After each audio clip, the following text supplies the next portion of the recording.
La historia promete salvación, pero exige primero obediencia, sin preguntas.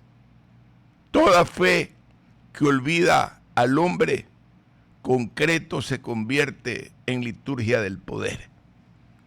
Ese abandono clásico que los famosos gobiernos, llámense de izquierda o derecha, cuando son populistas y chauvinistas, estructuran.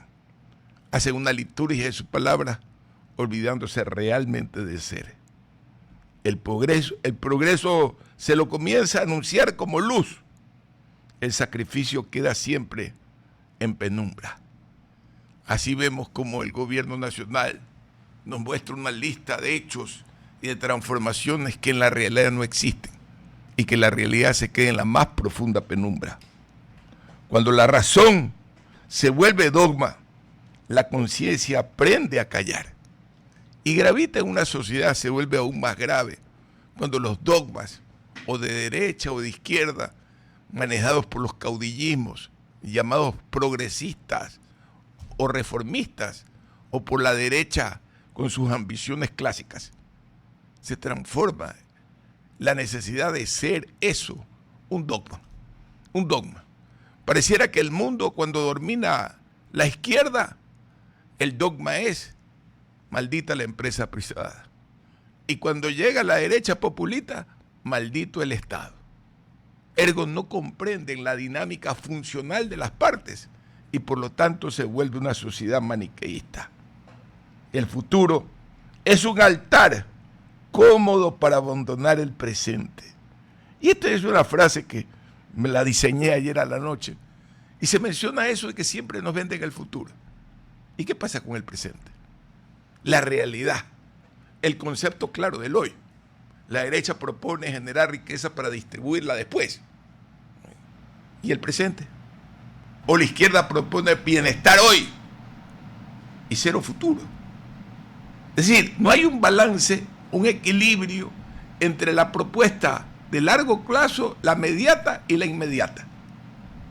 Esa falta de visión gerencial hizo que, por ejemplo, el señor expresidente Correa se fallara alrededor de 5.000 millones de dólares al principio del siglo, que llevaba valor presente que equivale como a 10, 12.000 millones de dólares, porque dijeron que eran fonditos de caja. Y por el otro lado, dos gobiernos de derecha que han sido incapaces de generar ahorros suficientes como para construir un desarrollo nacional. Y en ese marco, las posibilidades nacionales de transformación comienzan a ser bastante vacilantes, porque ni el uno ni el otro tienen realmente un plan para el presente y una proyección para el futuro. Muy buenos días, amables radioescuchas. Reciban ese saludo afectuoso de corazón a corazón de Jorge de Chuya y su servidor Ramón Solano Holstein. En esta mañana, mi querido Jorge, ¿de qué día, de qué año y en qué planeta estamos? En el planeta Tierra, 14 de enero del 2026. Ajá, 14 de enero del 2026. Oye, don Ramón, escuchándole un poco su reflexión, yo a veces me pregunto hasta cuándo podemos o qué tanto como sociedad podemos permitir que los dogmas, independientemente de si es izquierda o derecha, nos empiecen a gobernar ellos. Yo creo que siempre va a ser, entre comillas, sano. No creo que sí, no es entre comillas, pero creo que es sano poder tener sus principios, valores, ideologías, sea cual sea.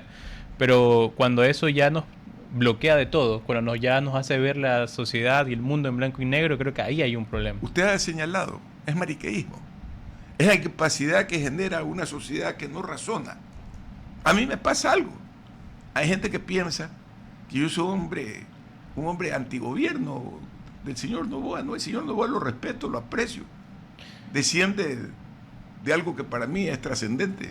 Yo un admirador de su abuelo, un hombre formado en un colegio alemán, pero la crítica tiene que estar ahí. No puede ser que usted, porque yo tenga ciertas similitud o aproximación a alguien en el poder, y que me ha tocado muchas veces estar así, muchas, no una vez. Un primo presidente, Alfredo Palacios, un hijo vicepresidente, pero eso no me aísla del análisis crítico. Aquí en el país se habla, hoy, educación, ¿cómo es que le llaman? Hay que tener pensamiento crítico. La mayoría ignora lo que es el pensamiento crítico. La mayoría, los educadores que hablan de eso, ignoran. El pensamiento crítico es la capacidad de lograr deducciones e inducciones que propongan o estructuran nuevas ideas, nuevas verdades, nuevos conceptos, lo que usted le quiera poner. El pensamiento dogmático es fijo. Recuerde cómo era el oscurantismo. Y después del oscurantismo, cómo vino la Inquisición. Cuando vino la Iluminación, ¿sí? Comenzó los dueños del dogma a hacer inquisiciones. Es decir, esa ruptura es complicada. Quizás a veces uno le pone más sal que pimienta, o demasiada pimienta y poca sal. Eso puede ser un error de comunicación. Pero el pensamiento aflora con la necesidad de hacer correcciones. ¿Usted cree que a mí no me preocupa un país donde ayer creo que fue Godoy fue a tirar mierda con ventilador en el Congreso y los asambleístas de AN no lo pararon porque no están juzgando a las otras personas? Él tenía que responder por sus hechos. Y eso que me vuelve antinovoísta, no, véanlo como pro-novoísmo, porque quiero que al gobierno le vaya bien como quise que le vaya a Guillermo Lasso y como le quise que le vaya bien a Moreno y como le quise que le vaya bien al doctor Correa. El problema es no comprender la dimensión de la crítica. Y no quiero hablar de pensamiento crítico para no entrar en un análisis pedagógico, sino concentrarme en el hecho fundamental. ¿Cómo no voy a criticar los hechos de la península? Más allá de que el terreno, a mi modo de ver, ese es su precio justo.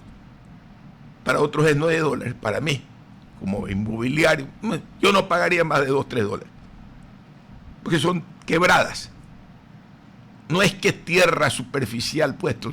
Para desarrollar eso se necesita mucha plata.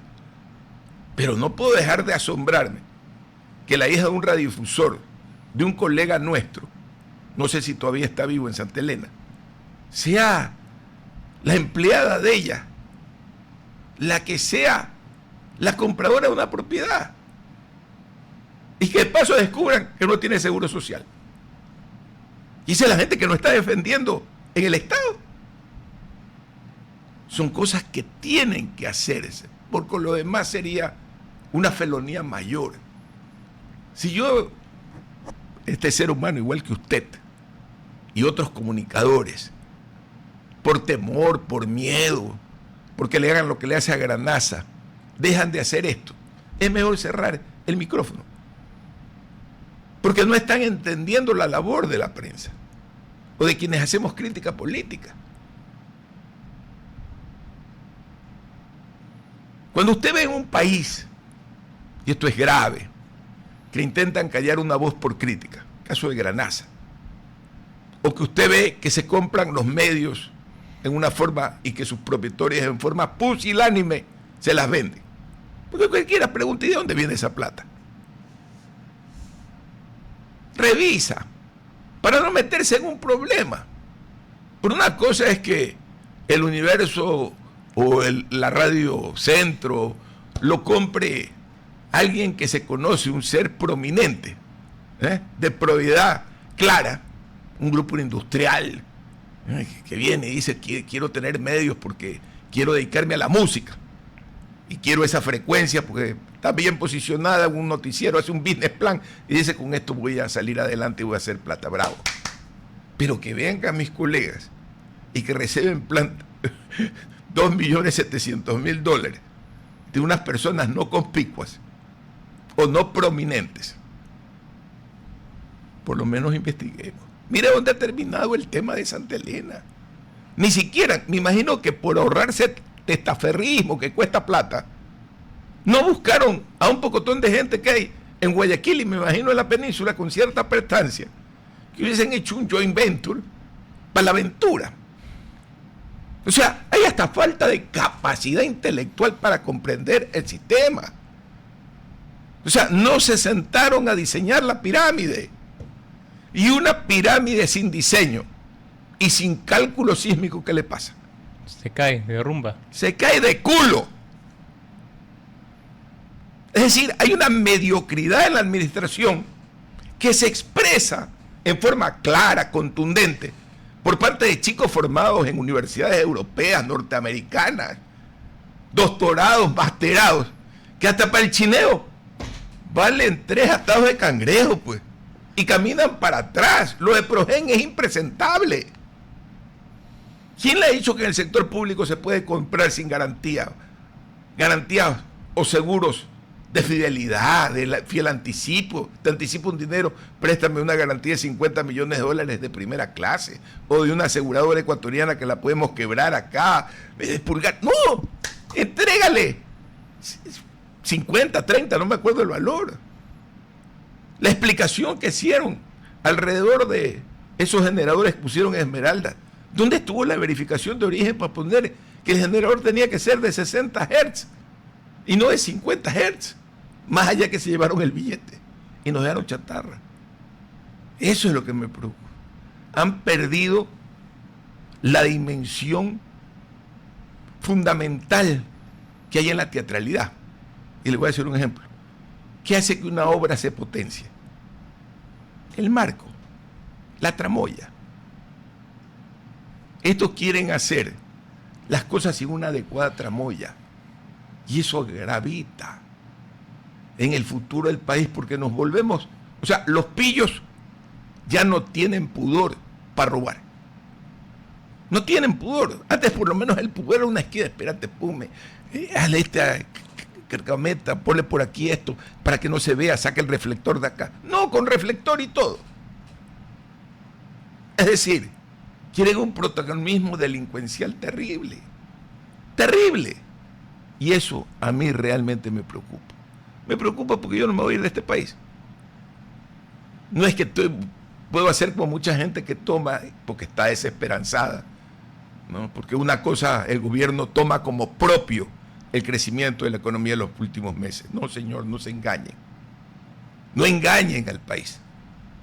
Ese crecimiento no es por el gobierno de Daniel Gutiérrez.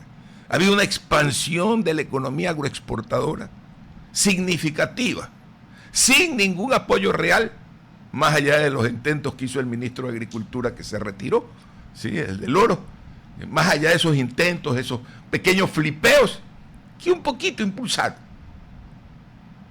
Pero hasta hoy día, todos los camaroneros de este país, todos los bananeros de este país corren un riesgo cuando exportan. Me refiero a los exportadores, porque el camaronero le entrega al exportador, que todavía no se controlan los puertos y el narcotráfico. Es un riesgo grandísimo. El mismo presidente, que se banderean estos cretinos del correísmo, queriendo involucrar al presidente con narcotráfico. Eso no existe. El presidente no es narcotraficante. El presidente no está en ese negocio. El presidente está equilibrándose y buscando un equilibrio en comercio exterior. Quiere seguirle vendiendo fruta a los rusos, a los gringos y a los chinos. Vamos a ver cómo lo maneja. Hasta hoy día lo ha manejado como nadie. Tiene cosas positivas. Pero me formaron, sobre todo en mi colegio, que no se premia cualquier cosita, y eso lo sabe el presidente. No se premia al mejor amigo, pues eso es una obligación. Ser aseado es una obligación. No se premia nada de eso. Y en esa orientación va mi crítica. Porque deseo que el presidente presida la República, pero con mucha más madurez. No puede ser que el presidente nuestro, y esta crítica puede molestarle a mucha gente, haya tomado vacaciones cuando los asesinatos juegan al pepo. Yo hasta me hubiese asustado sabiendo que diagonal a esa isla viven mi papá y mi mamá. Estuviera de regreso, no por el país, estuviera de regreso por mi familia, a dar la idea de que viene a protegernos a alguien.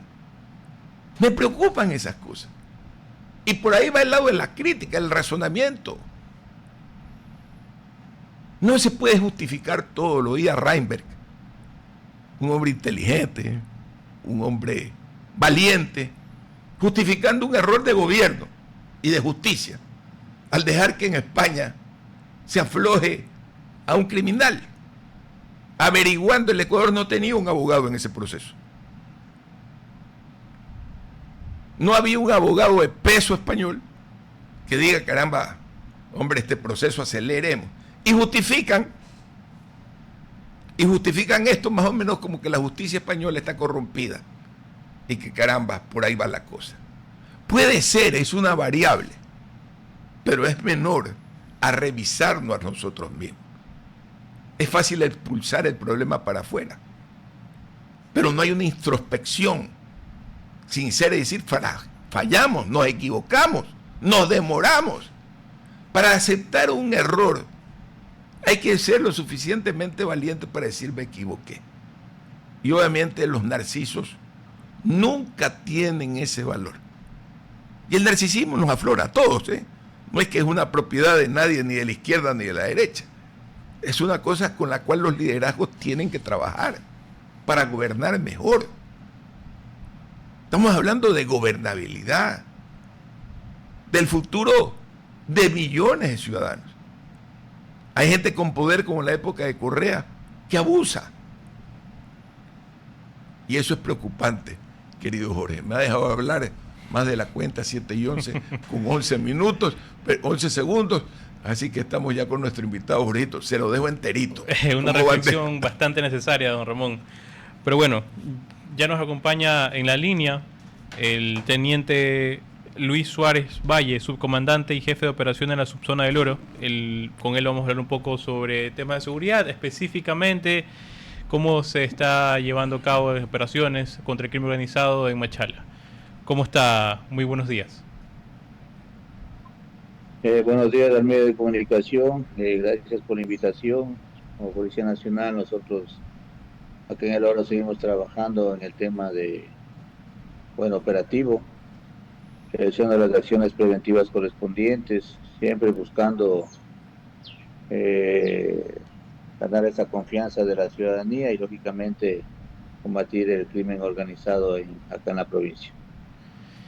Quisiera empezar un poco haciendo un contexto de lo que está pasando actualmente y lo que ha pasado en la provincia. ¿Cómo termina el año la provincia del Oro? Tomando en cuenta que ha sido un año bastante preocupante para todo Ecuador en general, ¿no?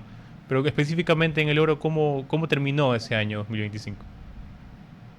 Bueno, en lo que es violencia delictual, el cuadro de mando integral terminamos en verde en todos los delitos, lo que es robo a vehículos, personas, robos a domicilios. En lo que es violencia criminal, sí terminamos con una cifra roja, más de 100 muertes muy violentas en relación al año 2024. Eso realmente es preocupante, pero como institución y como Policía Nacional ya hemos generado las actividades operativas para este nuevo año, 2026, las mismas que ya se están aplicando en el territorio, esperando que este año sea mucho mejor que el anterior y lograr combatir la delincuencia y lógicamente bajar los índices delictuales, que es lo que necesita la comunidad, y ganar esa confianza y que la ciudadanía se sienta confiada y que sepa que la Policía Nacional está trabajando. Bajo esa respuesta que usted nos dice, ¿qué lineamientos operativos están empezando a realizar en la provincia? Algo que nos pueda comentar al respecto, porque seguramente hay muchos detalles que deben mantenerse en la confidencialidad. Bueno, en el tema operativo ya se han generado reuniones de trabajo con autoridades locales, reuniones interinstitucionales, coordinaciones con Fuerzas Armadas, ya se han ejecutado operativos Apolos, operativos de intervención conjunta, operativos CAMEX. De igual manera se está reactivando, se continúa con el tema de trabajo de los códigos QR, en el tema de vacunas extorsivas también se está trabajando con la UNACE. Recientemente hubieron casos muy importantes, hace 2 días 3 personas, entre ellos un menor de edad, aprendidos por tema de vacunas. De igual manera varias personas detenidas por posesión de armas de fuego. Esto realmente nos ayuda de cierta manera a recuperar el espacio en relación a los grupos delictivos organizados que generan violencia acá en la subzona del Oro, y nosotros como Policía Nacional tenemos la obligación de linear las estrategias adecuadas para poder combatir este mal que lamentablemente de cierta manera implica a todo el país. ¿Cómo está la articulación con otras agencias gubernamentales o otros actores políticos más allá de los que usted ya menciona? Por poner un ejemplo, cómo se está trabajando también con prefectura, alcaldía, en el caso de que existen ciertos procesos, programas, pero también tengo entendido que el mes pasado hubo un cambio incluso de gobernador en Los Ríos. ¿Cómo se está trabajando en esa articulación como tal? Sí, justamente el nuevo gobernador tiene la misma mentalidad, las mismas políticas. El objetivo de él es trabajar coordinadamente, anclado a las estrategias de gobierno y nosotros como Policía Nacional, estrategias operativas para aplicarlas en territorio. Prefectura tenemos una buena relación de igual manera con la alcaldía. En ciertos operativos nos han facilitado al ingresar a ciertos sectores para el tema de eliminación de barricadas, eliminación de cámaras que a veces son colocadas para control y supervisión del ingreso del personal policial, aprovechando el estado de excepción, se están ejecutando allanamientos, lógicamente anclados al tema investigativo y tema de inteligencia, para que la información que nosotros de cierta manera recopilemos sea fructífera y lógicamente tengamos resultados. En días pasados, si no estoy mal, fue el día viernes, sucedió un crimen que al menos fue bastante sonado en noticias, en medios, en la ciudad de Machala, creo que en el barrio 18 de octubre, donde había incluso menores que fallecieron ahí. No sé si nos pueda comentar un poco de dónde nace este crimen violento, qué han mencionado las primeras investigaciones al respecto. Bueno, realmente el tema de investigación, lo que son muertes violentas, lo maneja la DINASED. Estas acciones que ellos generan en muchos de los casos se manejan de manera reservada, ¿no? Fue preocupante el caso, la manera como se ejecutó y cómo finalizó, pero como Policía Nacional igual están trabajando en el tema investigativo, en primera instancia recuperación de información, fuentes humanas abiertas, tema de cámaras, tratando de establecer la ruta de escape, ruta de ingreso y tantas situaciones que eso se va anclando al expediente y de cierta manera lograr localizar a las personas causantes de este lamentable hecho. ¿Cuál es el delito que está más presente dentro de la provincia? Quizás puede ser extorsión, secuestro, algo que a ustedes como fuerza del orden les preocupa más allá que obviamente hay que preocuparse por todo.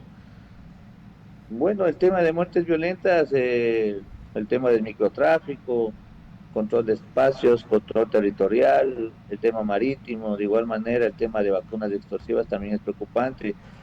Hay varias cifras negras, personas que no denuncian y de cierta manera están acogiéndose a pagar estas vacunas y siempre se ha recomendado que no lo hagan, que en primera instancia denuncien, hagan acercamiento con Policía Nacional, generen la llamada al ECO 911. Hay una unidad muy importante que realiza un trabajo muy profesional en el tema de vacunas extorsivas, que ha dado efectivos resultados, inclusive de todos los casos que se ha generado y ellos han recopilado y se han apersonado y lógicamente levantado información. Prácticamente el 99% de estos casos han sido resueltos y el 70% de casos están prácticamente sentenciados. En ese punto, ya un poco para concluir nuestra conversación, sí me gustaría hacerle dos preguntas. La primera es, ¿por qué tienen miedo estas personas quizás a denunciar? Y la segunda, ya más específica esa, es ¿qué recomendaciones le puede dar a la ciudadanía en general en Machala o incluso a aquellos que por A veces motivo desean viajarse a la provincia hasta allá y estar ahí, perdón, en el oro y demás? ¿Qué recomendaciones también les puede dar? Bueno, lamentablemente el tema de vacunas extorsivas es un tema muy amplio. La gente en muchos de los casos no denuncia por las amenazas que generan estos grupos delictivos organizados. La manera como mandan mensajes, audios, amenazas con artefactos explosivos, disparos en los locales, suben fotos de que son de cierta manera recopiladas de la misma información de la persona que está siendo extorsionada y lógicamente les envían amenazando del tema de amenazas a sus hijos, familiares, y esto hace que las personas no denuncien.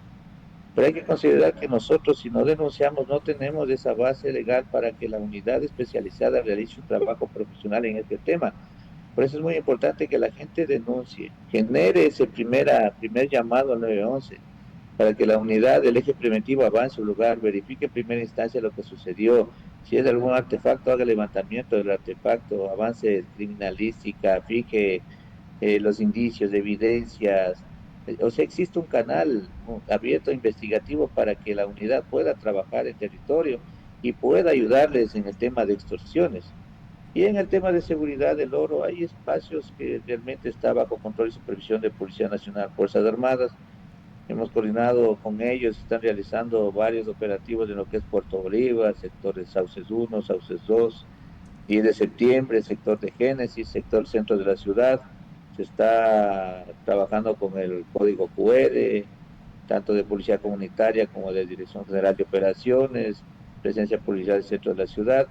Y lógicamente, como Policía Nacional, tenemos la obligación de generar ese sentimiento de seguridad para la ciudadanía, tanto local y aquellas personas que deseen arribar acá a la provincia.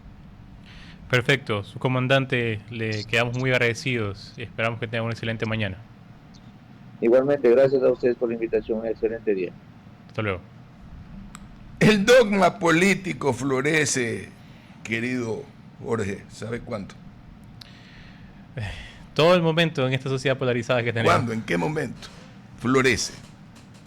Cuando la duda ha sido desterrada con elegancia o sin ella. Y es lo mismo que pasa. Hay gente que yo cuestiono hasta mis creencias. Yo no dejaré de ser nunca católico, apostólico y romano. Porque vengo del vientre de una mujer de ese orden y sería deshonrar a mi madre. Pero la gente, cuando uno cuestiona las creencias, se asusta. Porque tiene tal fe, ha construido tal fe, el dogma construye una fe. Quien no es analítico.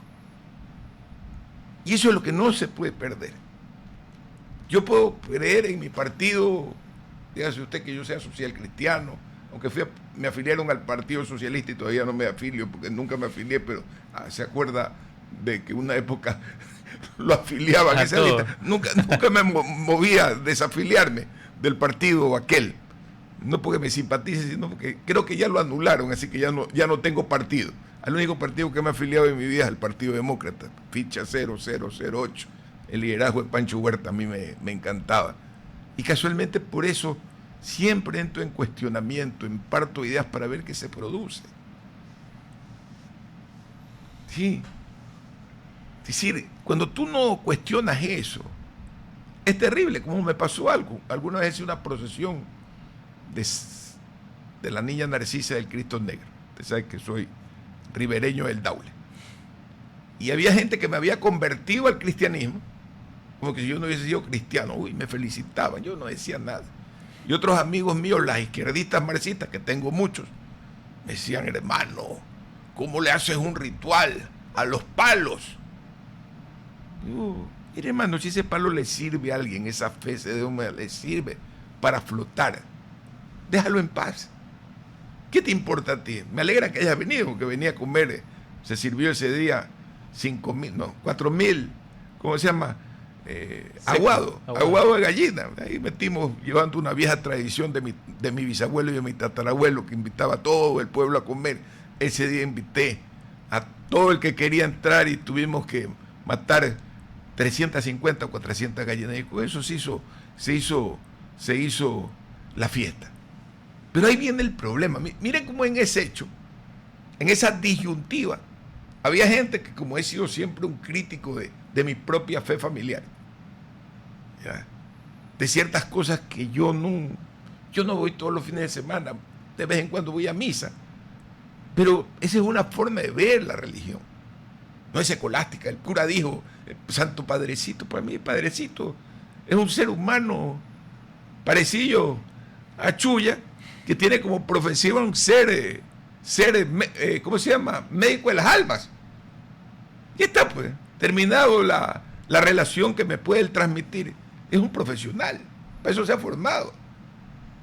Yo no me someto, Padrecito, a lo que usted me diga, porque nunca creí que uno puede resolver problemas serios, inclusive enmendando, sin reparar a la víctima. O sea, mato, me mandan a hacer 100 Madres Marías, después de esos 100 Madres Marías, o Ave Marías, o Padre Nuestro, le quise sumar las dos para hacer una sola palabra, una conjunción poética. Voy, rezo y no lo vuelvo a hacer. No, hay que indemnizar pues a la parte ofendida. Hay que hacerse responsable del error que uno asume. Pero todo error tiene un costo. Y hay cosas que no se terminan resolviendo. Bueno, ese era mi cuestionamiento. No quiero alargarme en lo personal. Y por el otro lado, los otros pensaban que yo era no religioso o no católico. Sigo siendo católico, moriré católico. Y el día que me esté muriendo llamaré a un cura, ¿sí? Para que me haga los trámites con el Señor. Alguna cosa le contaré. Ojalá que sea un cura amigo, como el padre Sojo o el chino, que quiero mucho. Cualquiera de esos sacerdotes amigos que quiero, con ellos me puedo confesar. Pero no se puede ser maniqueísta. No se puede pensar que el correísmo fue la mamá de Tarzán, ni que el novoísmo es la última rueda del coche. No, señores. Porque mientras ustedes imaginan eso, ¿qué sucede? Por hecho ya. Cuenta 10. ¿Qué sucede mientras la galería está que grita, ¡Correa! ¡Novoa! El país tiene sus problemas y se cae de pedazos. ¿Y qué pasa? Los dos que están haciendo. Tranchando, pues. Tranchando. Y usted queda no transado, sino trazado. ¿Ah? Le ponen una línea, así no lo vamos a comer al pueblo. ¿Por qué? Porque no reflexionamos. Porque los empresarios se asustan. Ayer escuchaba al presidente de la Cámara de Industrias en una entrevista que le hacía en la cadena aliada Liz Valareso al presidente de la Cámara de Industria del Ecuador y presidente del gremio, señalando que si la Corte Constitucional no vive en el Ecuador, no está haciendo clic con el problema energético, la Corte no le ha negado, le ha dicho, ya nos vamos, que tenemos cadena, nos encadenamos, le ha dicho al gobierno, por favor modifiquen un artículo. Es que el Ecuador corre por el derecho romano. En el campo público no se puede hacer lo que da la gana. Lo están protegiendo al gobierno. Sin embargo, salen con estas cosas porque lo quieren a priori, rápido, sin valoración intelectual, jurídico, filosófico. Vamos al corte comercial. Nuestro alcalde estará en breve momento con ustedes. RTP 965, a la conquista del mundo digital. Presenta sus nuevas instalaciones y tecnología de vanguardia. Renovamos nuestro compromiso de seguir brindando contenido útil y de la más alta calidad. Programas de opinión con referentes de la comunicación. Noticias para contar todo lo que está pasando en todo momento. Una variedad de segmentos con lo que necesitas saber. Y asociaciones internacionales estratégicas. Todo para mantener a nuestra audiencia y seguidores siempre bien informados. Siempre en RTP. Buena compañía. Vamos con las noticias. Incentivos para empresas que tengan autogeneración da el gobierno. Con SENACE activó un incentivo para aprovechar de manera temporal la infraestructura de los grupos electrógenos de las emergencias instaladas. Sugerencia de la que hablábamos la semana pasada y que me parece correcto, el pleno del CNJ define presidente y subrogante encargado el día de hoy. Cuando le toca es ascender al actual vicepresidente del tema, quieren manejar este tema, me da la idea para nombrar a quien quieran. Así es, don Ramón. La Corte Nacional de Justicia el día de hoy va a escoger quién va a ser su presidente subrogante. Recordemos justamente que el señor José Swing renunció el día lunes tras las alegaciones de haber él sido quien propuso el nombre de Mario Godoy en la terna, quien ahora está siendo rodeado de diferentes escándalos por presiones dentro de la justicia ecuatoriana. Renuncia por eso. Él mencionaba que por tratar de darle un poco de esencia en la institución lo hace, y ahora hay que ver quién va a ser la persona que esté encargada del Consejo Nacional, no, perdón, de la Corte Nacional de Justicia. Ecuador listo para el periodo del hogar 2027. Estamos a un año de las siguientes elecciones, las intermedias. Vamos a ver cómo le va al gobierno en esas elecciones. Y hay muchos que ya se están preparando quizás por una posible candidatura. Ahí vemos, por ejemplo, ya a pocos días tenemos la Convención de Revolución Ciudadana, donde va a ser la presidenta Evelyn Rivadeneira, porque ya no hay otra lista. Tenemos también lo que está pasando con Jan Topic, por ejemplo, toda la campaña que está generando en sus redes sociales a través de su plataforma y demás.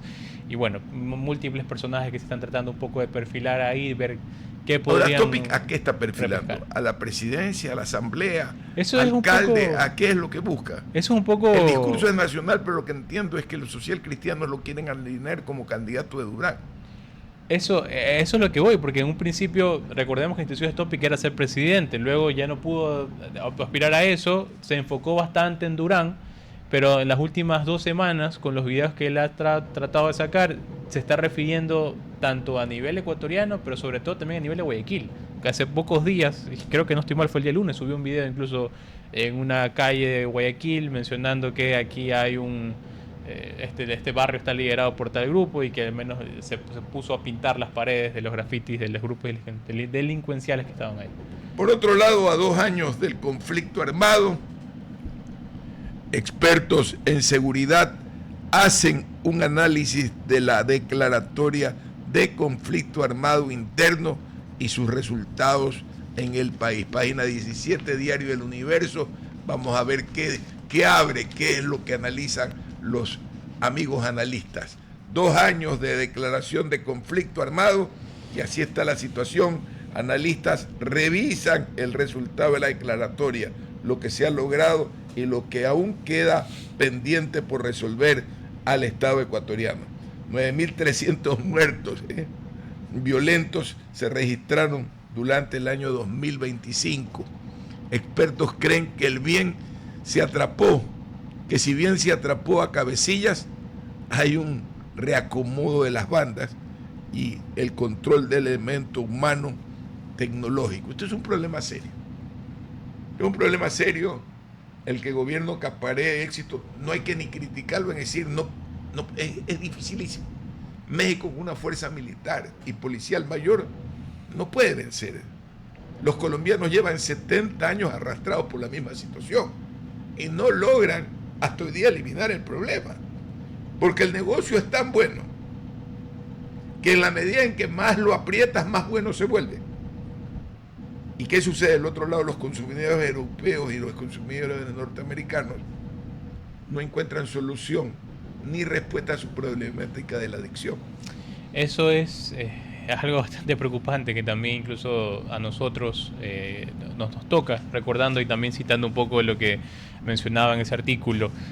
Ya van 2 años de conflicto armado. El año pasado tuvimos el año más violento de nuestra historia, según varios analistas, y ahora vamos a ver qué se apunta en 2026. Lo más preocupante de todo es que no solamente tienes el tema, la problemática criminal, donde tienes que sacar a las fuerzas del orden y tratar de, vuelvo a la redundancia, poner orden, tratar de evitar que existan crímenes y demás, sino que ahora también se suma algo que quizás muchos ya intuían, pero al menos ahora se está sacando más a la palestra pública, que es cómo está el sistema de justicia en todas sus aristas, y es lo que preocupa muchísimo, porque un sistema de justicia que debería estar hecho para proteger a los justos, castigar a quienes cometen delincuentes, parece que se está en realidad un poco más tanteando hacia el otro lado, inclinándose un poco más hacia el lado de presiones, posibles presiones criminales. Por otro lado, Barcelona Sporting Club, dice Diario El Universo para su análisis. Estamos amarillos hoy día. Está amarillo, sí, por eso le digo para su análisis.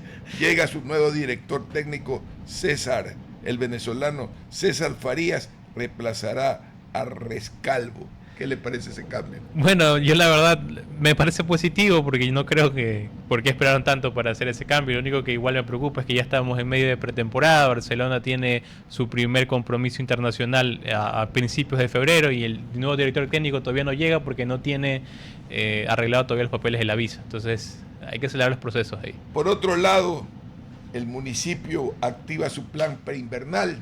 una inversión de alrededor de 11 millones de dólares, midiendo limpieza de canales, entre otras cosas. Pero entendamos los guayaquileños algo que es importante. Si las lluvias son fuertes, Guayaquil tiene la marea arriba, drenajes tapados, hay que aprender a convivir en el agua. Las ciudades fluviales, es decir, ¿por qué trae este señor el tema? Como una ciudad que se llama Passau, que está en el Donau, en el río, en el Danubio, verge con otros 3 ríos, 2 ríos más. Ha llegado a tener inundaciones de 11 metros. Óigame lo que le estoy diciendo. Crecimientos de marea. Y lejos de ver a la sociedad alemana de Passau y de todo su entorno quejándose, son proactivos, no reactivos. Saben que están asentados en un lugar problemático, histórico. Guayaquil es una ciudad que está a 3-4 metros sobre el nivel del mar, revisa si me estoy equivocando, o 7 creo, y San Borondón estaba debajo alrededor de los 4 metros. Alguna vez, bromeando, dijo, estamos debajo del nivel del mar, ¿no? Porque se inundó San Borondón. Hay que comprender que somos una ciudad anfibia y tenemos que estar preparados para eso. Normalmente los guayaquileños no entendemos que nuestra problemática del agua nació con nosotros. Esta ciudad es como Miami, que tiene manglares, a diferencia de Miami, que tiene también agua de mar, digamos de oceánica, tiene los manglares y los, ¿cómo se llama? Y en el caso nuestro tenemos un río, que Miami en ese tamaño no lo tiene. Entonces, somos una ciudad rodeada por agua y el comportamiento del agua es complicada. Si nosotros no tenemos los drenajes limpios, si nosotros no tenemos nuestra tubería de aguas servidas adecuada, sucede que después, cuando sube la marea, ¿qué pasa con el agua que está en las aguas servidas? ¿Qué pasa? El agua retrocede y te eleva todas las heces que están flotando sobre el agua. Y ustedes pronto ven que en las alcantarillas hay M flotando. Hay que comprender con claridad la dimensión hidráulica de la sociedad guayaquileña. La ciudad de Guayaquil es 100% hidráulica. Sin planificación. Llegó el gran Guevara Moreno y hizo el barrio Cuba. Vaya, rellena y rellena sobre los manglares. Llegó Bucarán, don Asad Bucarán hizo lo mismo, rellenó el suburbio sería el suburbio este, y terminamos hasta allá por la 40 y pico, ya creo que hay más de la 40 y pico hasta llegar al Estero. ¿Qué fue sucediendo con eso? Urbanizaciones como Urdesa están asentadas sobre manglares rellenados. Es decir, no respetamos eso. Las consecuencias, la cuenta llega tarde o temprano. La naturaleza no es que es cruel, cobra los errores humanos. Entonces, ¿qué le recomiendo a la gente que, uy, ya está lloviendo, las calles se inundan y hacen toda una teatralidad? Les recomiendo que entiendan que la responsabilidad no es ni del alcalde ni de la prefecta, que ellos pueden atenuar un problema que para que no exista tendríamos que volver a ser diseñados. ¿Cómo crecieron las urbanizaciones de San Borondón? Y la gente, tenían pozos sépticos porque estos eran urbanizaciones hechas para fin de semana, eran fincas, sino que a la gente le gustó vivir por acá y se vino por acá. ¿Qué son este peñón llamado, que no es peñón porque no es piedra, este arenal, este terreno limoso de la isla Santay? Es sedimentación de X cientos de años, pero sedimentación. No son suelos sólidos. Pero como los ricos decidieron vivir en el pajonal y no en la montaña, tumban la montaña para llenar el pajonal. Qué genial, ¿no? Bravo, Dios mío, bravo. Ahora las consecuencias las vamos a pagar. Un río asolvado, unos esteros que ni siquiera los han dragado. Si se llega una lluvia como se daba en el año... ¿Usted alguna vez ha rezado frente a una lluvia? No, de miedo nunca. Okay. ¿Usted ha rezado frente a una lluvia? No. ¿Ha visto rezar a alguien suyo frente a una lluvia? No que yo recuerde. ¿Usted? Sí he escuchado exclamar a algunas tías abuelas. ¿Ya? Dios mío. Yo me recuerdo en la casa de Aguirre con mi abuela, Aguirre y Escobedo, ahí vivían las Villegas. Y yo le decía en la casa de las Villegas, por eso es que digo ese tema. Vamos a la casa de las Villegas, decían la gente en esa época. Mi abuela vivía a 200 metros, 120 metros de la catedral. Y cuando caía un rayo sobre Guayaquil, y la lluvia continua, yo ahí aprendí a leer, a rezar letanías. Eso que antes dije, Padre Ave María, que era una fusión de Padre nuestro que está en el cielo, santificado sea tu nombre, Ave María Purísima, santificado concebida, y dale, y el rosario cruzaba, y ya cuando venía la calma después de 3, 4 horas, que para mí tenía 5 o 6 años, me parecía una eternidad, era una locura. Esas lluvias sí se rezan en Miami. Cuando llueve en la Florida, llueve como Dios manda. No es cuento, y ya le doy la bienvenida a César, gracias por estar cuando son 8:18 con 33 minutos. Entonces, guayaquileño, entiendes que era anfibio. Carga botas en el carro, lleva ¿cómo se llama? Un poncho de agua. Un poncho de agua, tiene otro nombre, vaya. Y, obviamente, carga zapatos pues para la temporada. Porque hay una exposición, no me parece que el invierno va a ser muy fuerte. ¿Sí? De hecho, no lo veo con una pluviometría alta. Hay que revisar la información sobre todo de cómo era el pasado la lluvia. No es como fue. No es como fue. La hora, querido César. Son las 8 horas con 19 minutos, don Ramón, y sabe que eso del niño, el fantasma del niño. Yo nací en un año de niño fuerte, el 98.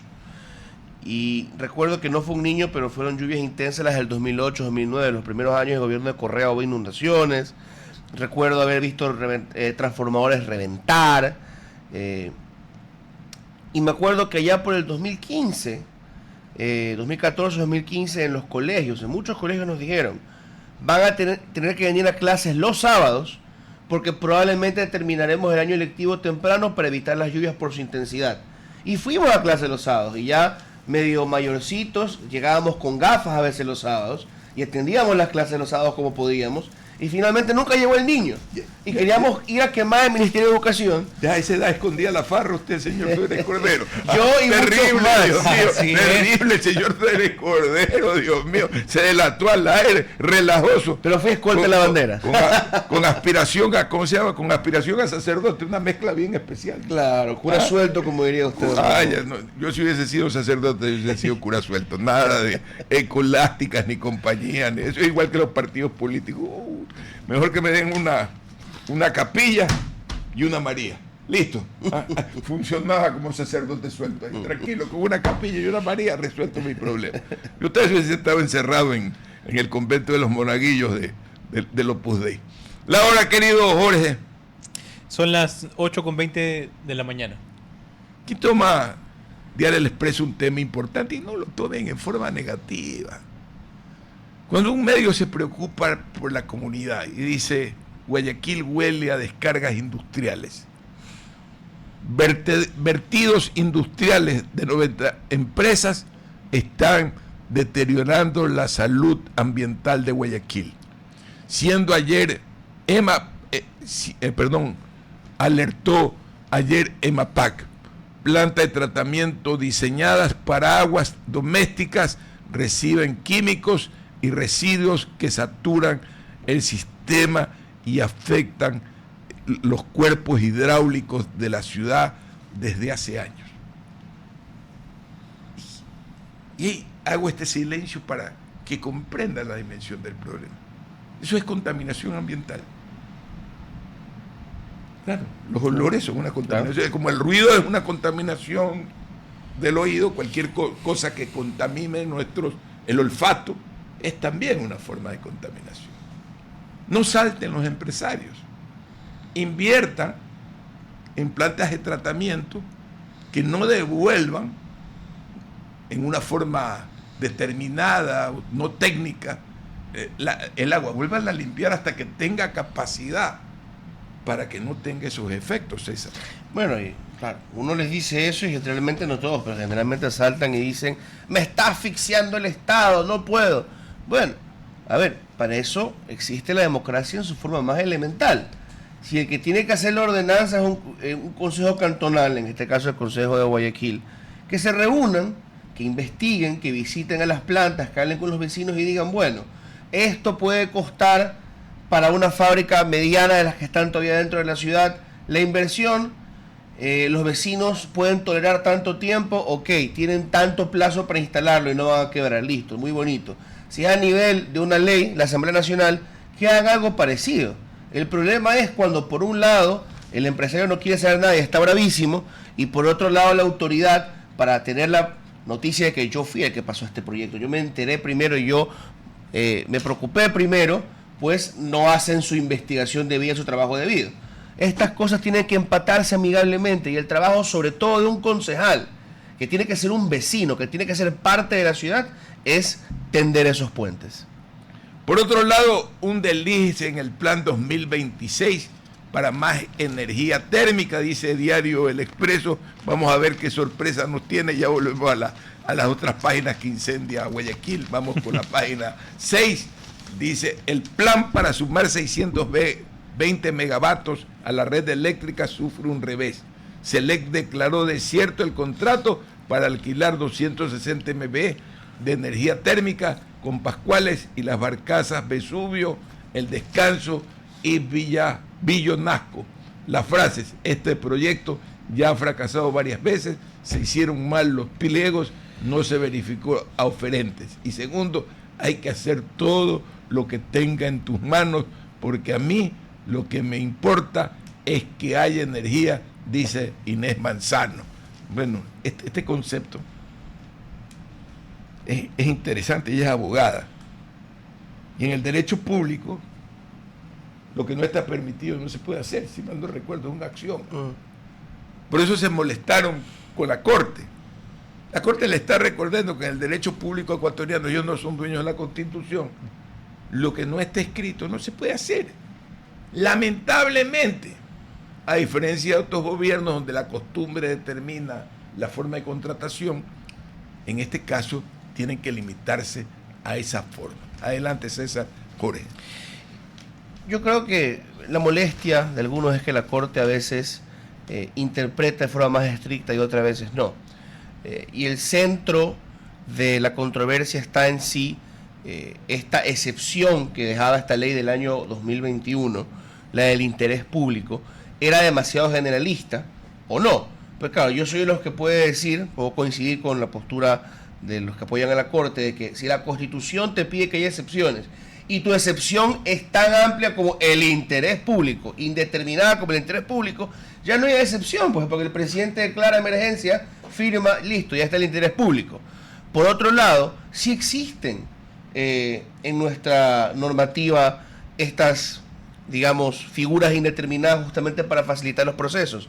Y el ejemplo mejor conocido, don Ramón, es el incumplimiento de funciones. La causal para votar a todo el mundo por juicio político es indeterminada. El incumplimiento de funciones casi que lo definen como les da la gana a los asambleístas, y es por diseño, para facilitar los procesos de control político.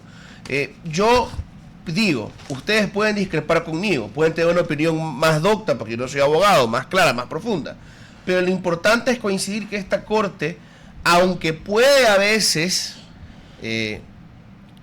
alejarse de sus propios estándares, es una Corte que define las cosas de manera técnica, es una Corte que está atrapada por la Constitución que nosotros aprobamos y nosotros ratificamos colectivamente, hayamos votado sí o no, hace unos mesecitos. Entonces no se gana nada pidiendo que los quemen a los jueces, hay que además le están dando la puerta para que lo corrija. Claro, darle el apoyo necesario al gobierno, al doctor Herrería Bonet, que está haciendo su trabajo, ¿ya? Y segundo, como sociedad, no dependiendo del gobierno, empiecen a hacer conciencia, como Jorge hace, de las cosas que hay que cambiar de la Constitución, hacer campañas de educación, de pensamiento político, para que mañana en el futuro, haya una reforma que no dependa solamente de un presidente y tengamos una economía y una relación entre economía y Estado un poquito más racional.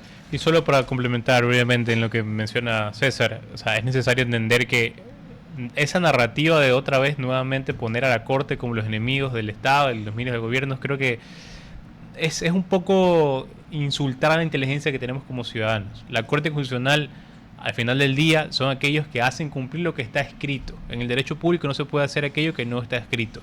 Lastimosamente, o para bien o para mal, como lo quieran ver los señores del gobierno, la Constitución ecuatoriana tiene límites muy claros en cuanto a la inversión privada en sectores estratégicos.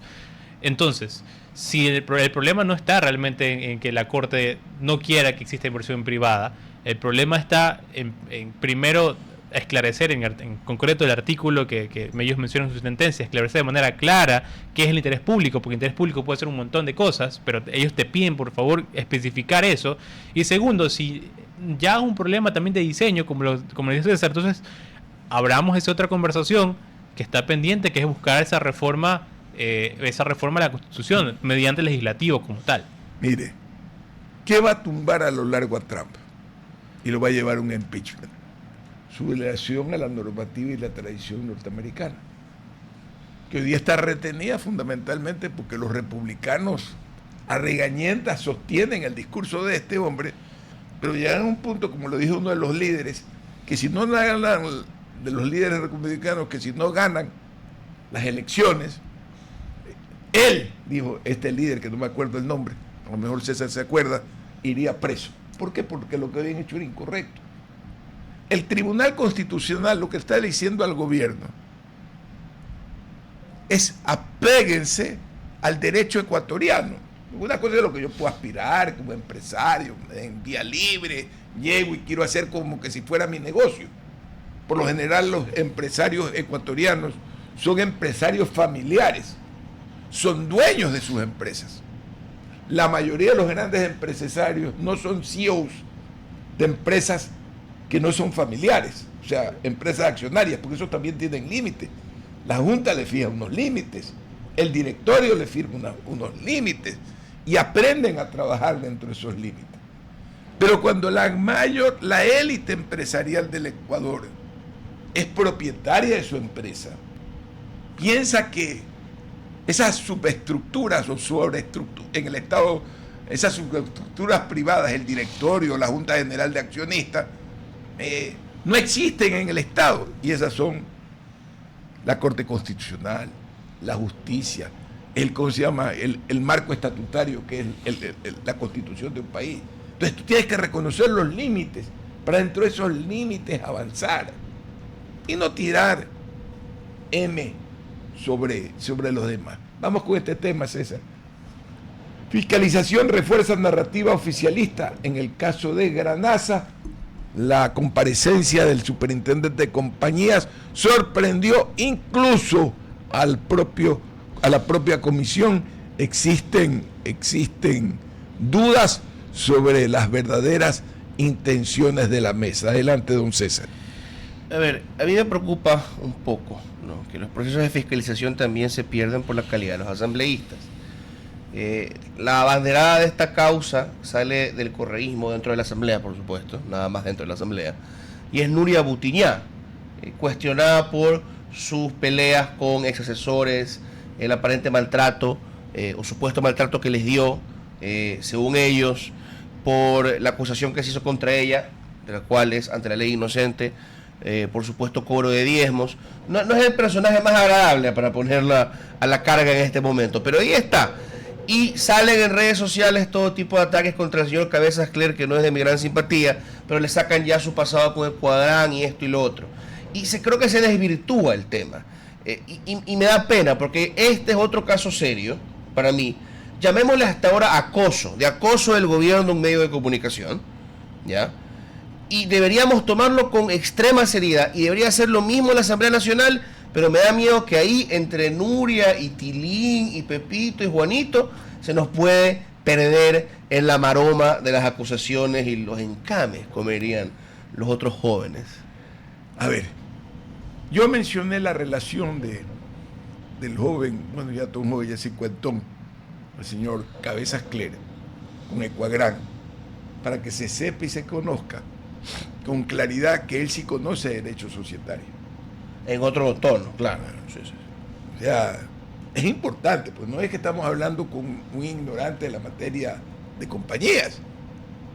Y por eso me sorprende que él en una declaración pública diga que hay que intervenir para ver si se le paga a los deudores. Tiene la superintendencia un reclamo de un deudor primario, terciario, que lo ha barajado la señora Ingrid Leisker, dueña de las acciones, cuando estaba en la compañía de él, Veranera, creo que se llama. Veranera. Tiene una notificación que la señora ha hecho una colusión como liquidadora para perjudicar a un tercero. Ahí tendría todo el derecho. ¿Pero dónde está esa denuncia? Porque una cosa es que mañana, yo que había hecho un negocio con la señora Ingrid Martínez Leisker, le hubiese firmado un pagaré, hubiese liquidado la empresa en una forma dolosa.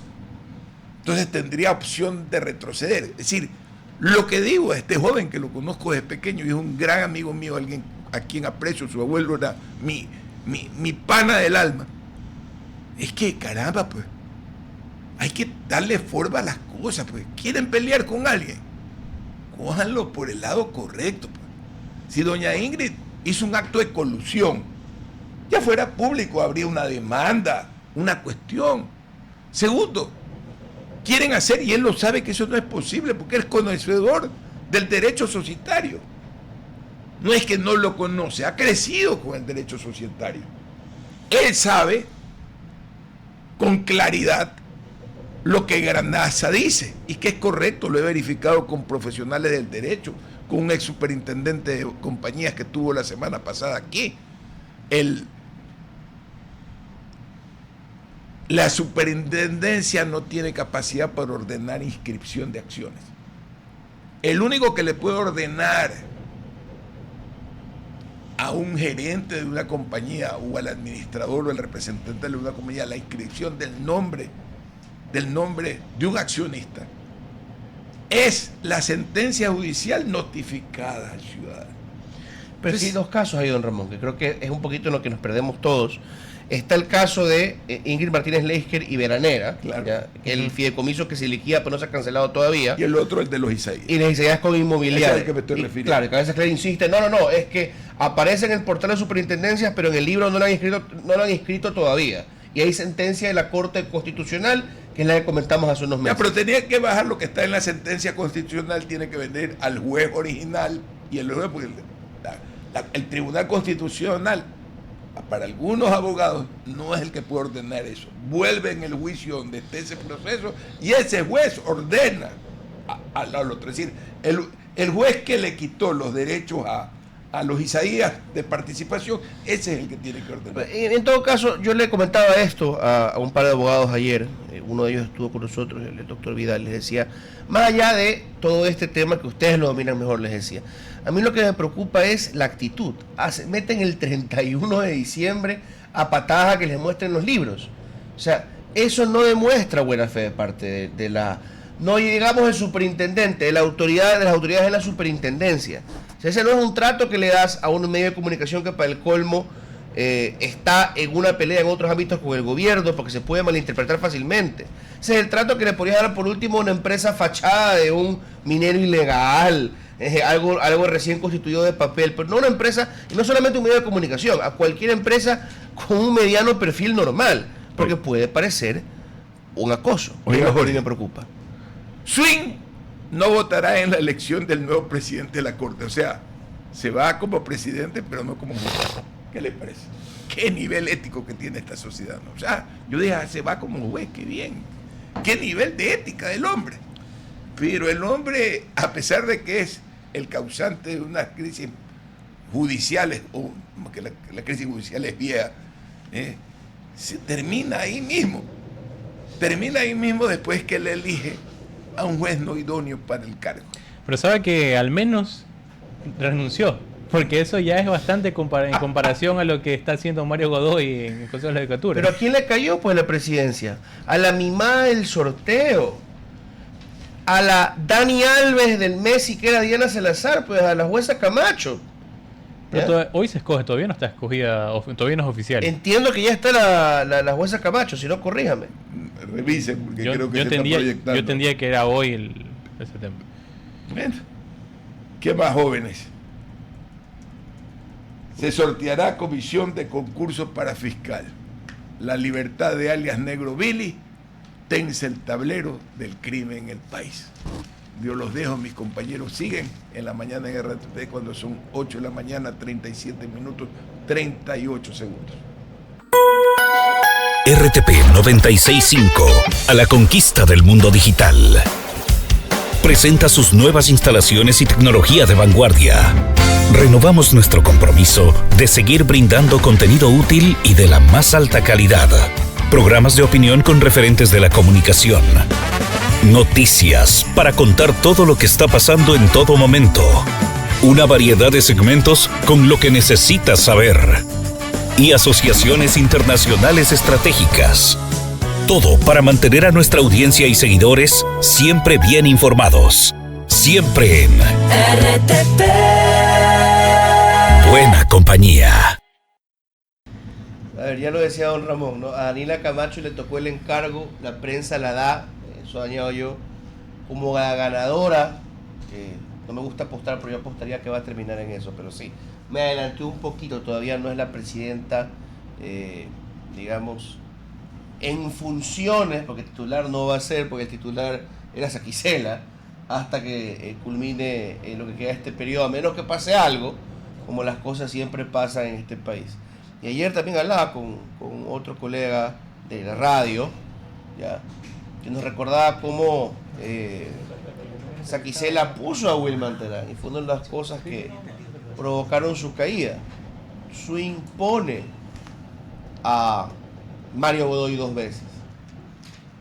Y yo por eso insisto, queridos compañeros, si vamos a eliminar el Consejo de la Judicatura, que por ahí nos dicen fue creación de la Constitución del 98, sí, pero en una forma muy distinta a la del 2008.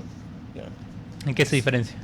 Que originalmente estaba como parte de, o presidido por el presidente de la Corte Nacional, no estaba totalmente separado de la Corte Nacional.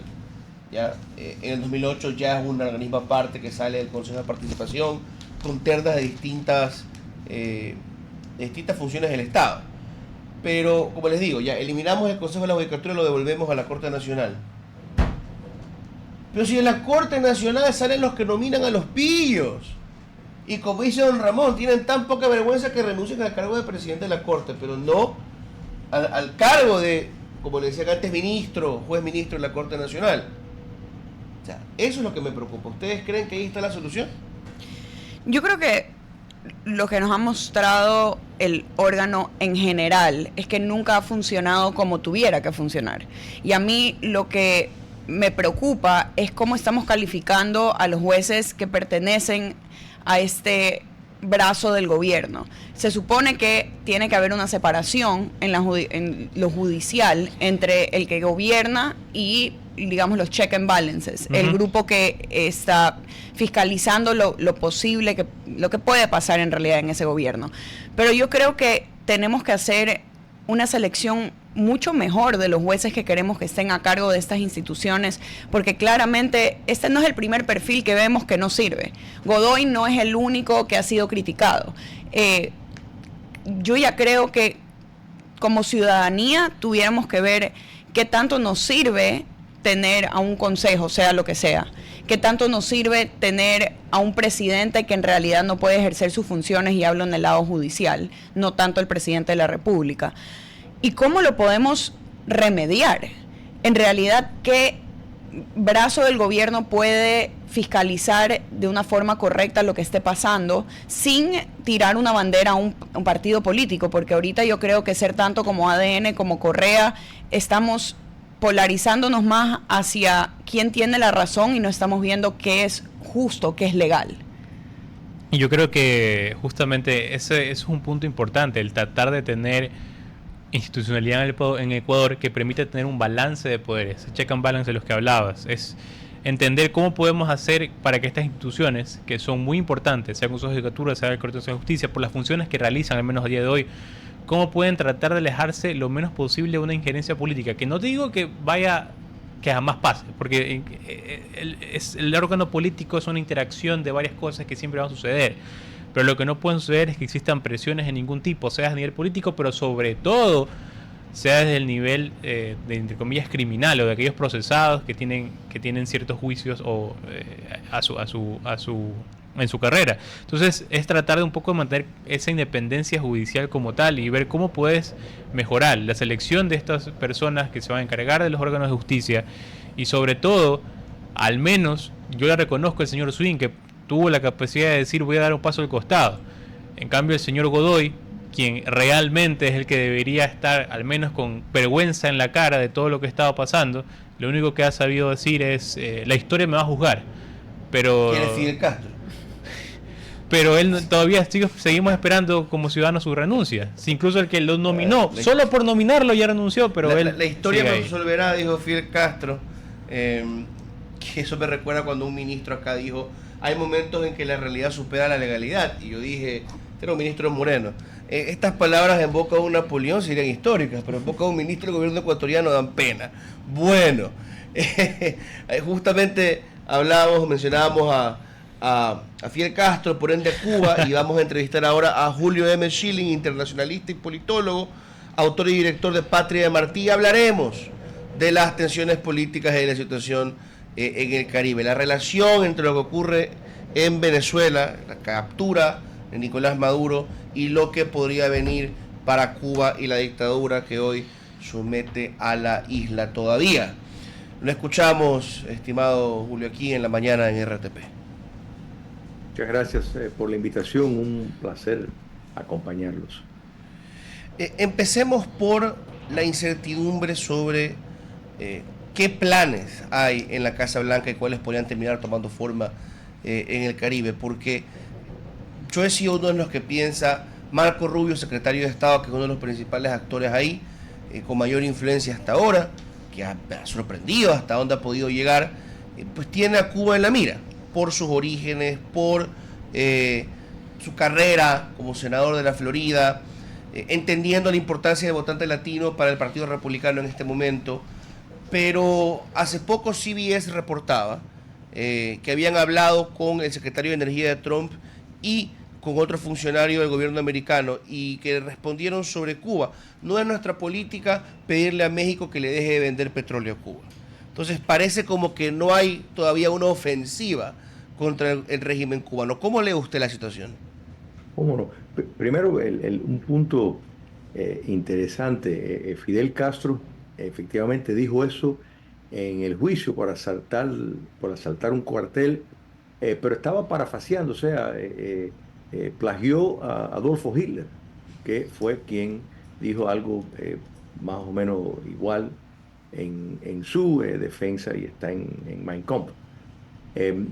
Volviendo a lo que estamos presenciando en América Latina, los Estados Unidos no ha separado el fenómeno del narcotráfico y el socialismo en América Latina. Venezuela es el inicio de una política que busca reinsertar los Estados Unidos en una ofensiva contra el socialismo en el continente, que a la vez tiene de auspiciador China comunista, Rusia, Irán y Corea del Norte como cuerpo de mano de obra a favor de China. Entonces, es una política mucho más ambiciosa. Lo que se está buscando en el caso de Cuba comunista es, primero, dejar que el fin del dinero del petróleo venezolano, que ha sido Venezuela operando como una colonia castrista, básicamente han saqueado, han empobrecido a Venezuela, un país que todos los estándares previo a la era dictatorial vemos que era un país muy avanzado, y sin embargo, lo mismo, por cierto, el caso cubano. Entonces, la política de los Estados Unidos es buscar cambio de régimen sin tener que tener tropas de ocupación en los lugares que quieren promover los cambios de regímenes. Entonces, en el caso cubano, se está buscando similar al patrón de Venezuela, claro, con diferentes matices. ¿Cuál es ese patrón? Son 3 etapas. Primero, para evitar tener que tener tropas de ocupación, buscar que el régimen se vaya desmontando por sí mismo. Si eso no lo logra, ya se expresó en el caso venezolano que habrá un segundo ataque. Ya posteriormente entraríamos en la etapa del desarrollo económico. Ahí es donde entra la parte de las inversiones que hay que hacer en Venezuela para que pueda de nuevo convertirse en un país relevante en cuanto al petróleo en el mundo. Y la tercera es la parte de democratización, o sea, donde se tendrán elecciones competitivas, y en ese momento, y quiera Dios que así sea, se debería de llevar a cabo un proceso de justicia donde los responsables que aún permanecen en Venezuela de los crímenes de lesa humanidad tengan que responder. Este mismo patrón es el que se va a aplicar en Cuba, tomando en cuenta la dependencia que Cuba comunista tiene del petróleo venezolano. Se va a dejar que se agote esas reservas de dinero que han recibido del petróleo. Es cierto que México ha tomado un lugar cada vez más creciente, y eso es natural de entender. Claudia Sheinbaum tiene un apego medular con el marxismo. Su abuelo, que muchos no lo saben, fue expulsado de Cuba republicana, es un cofundador del Partido Comunista de Cuba, o sea, que ella tiene el comunismo en sus genes, es mucho más ideológica, y el partido Morena tiene una relación simbiótica con la inteligencia castrista. Entonces, la expresión, el pronunciamiento los otros días del presidente de los Estados Unidos al presidente de México, diciéndole que saben dónde hay bases de producción de drogas en México y los van a bombardear, y los Estados Unidos legalmente lo puede hacer porque ya ha definido carteles de la droga como entidades de terrorismo, que eso le da licencia para poder atacar sin tener ni siquiera que avisar el gobierno. El gobierno mexicano naturalmente ha objetado y ha dicho que no, que ellos se van a ocupar del asunto, pero se han hecho solicitudes directas e indirectas para que terminen con el subsidio a expensas del pueblo mexicano de la dictadura castrista. O sea, la decisión se ha tomado por parte de los Estados Unidos de no abandonar a América Latina, que lamentablemente por muchas décadas así ha sido el caso. Hemos visto los pronunciamientos contra, por ejemplo, Gustavo Petro, guerrillero, ex guerrillero que acató las instrucciones de Fidel Castro de dejar las armas e insertarse al modelo dictatorial del Foro de Sao Paulo, porque el fenómeno de Venezuela, el fenómeno de Nicaragua, obedecen a un modelo reformulado para promover el marxismo en el continente. Entonces, hemos visto, pues, Petro de pronto retractar al punto hasta que decir que, bueno, la realidad es que él no le gustaba mucho Maduro.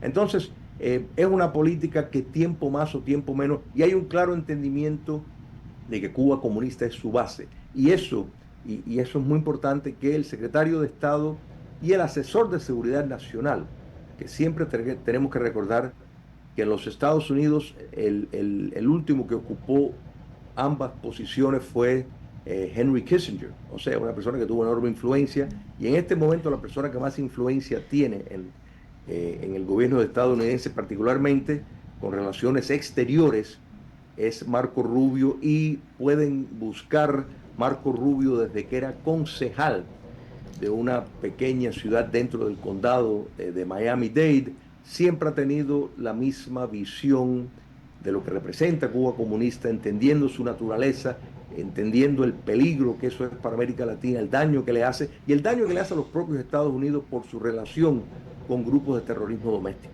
Y por ahí quisiera preguntar, si sabemos que posible conflicto puede llegar a suceder con Cuba.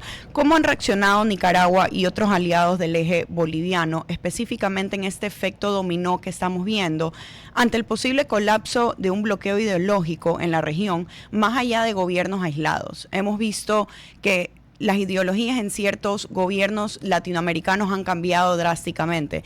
Nosotros pudiéramos decir que esta también es una forma de los países aliarse a la visión de Estados Unidos de lo que quiere de Latinoamérica.